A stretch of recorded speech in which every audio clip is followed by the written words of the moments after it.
buzlardan eyledin sonra, mavi semalarda uzaklaşarak köyleri terk etti birer göğer için. Bir söyle kimin için, söyle kimin için?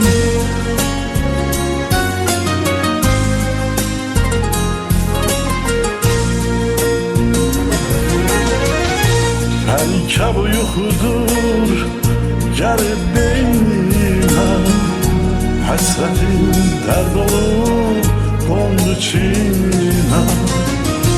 Gelin paltarını giyip eline, ele bezenmişsen azizim bugün.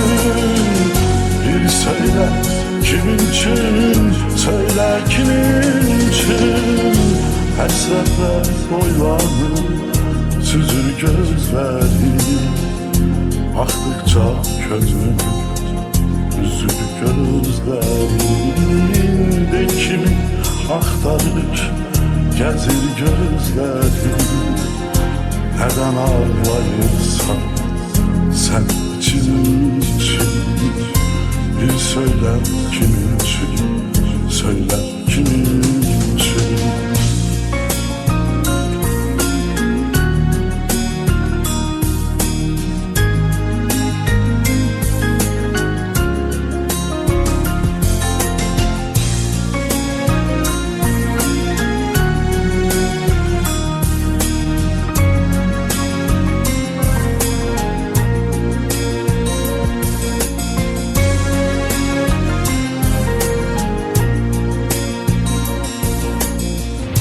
Girdi aramıza acı bir duman, hasretin gönlümü göynedir yaman.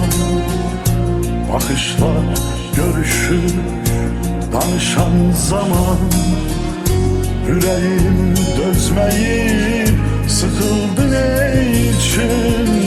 Bir söyle kimin için, söyle kimin için?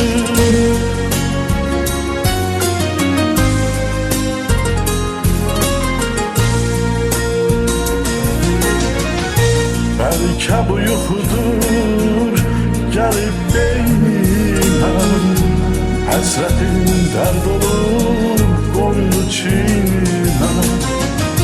Gelin paltarını giyip eline, ele bezenmişsen azizim bugün. Bir söyle kimin için, söyle kimin için? Hasretle boylanır süzür gözleri, baktıkça közüm üzülür gözlerinde. Kimi aktarır gezir gözleri, neden ağlayırsan sen için.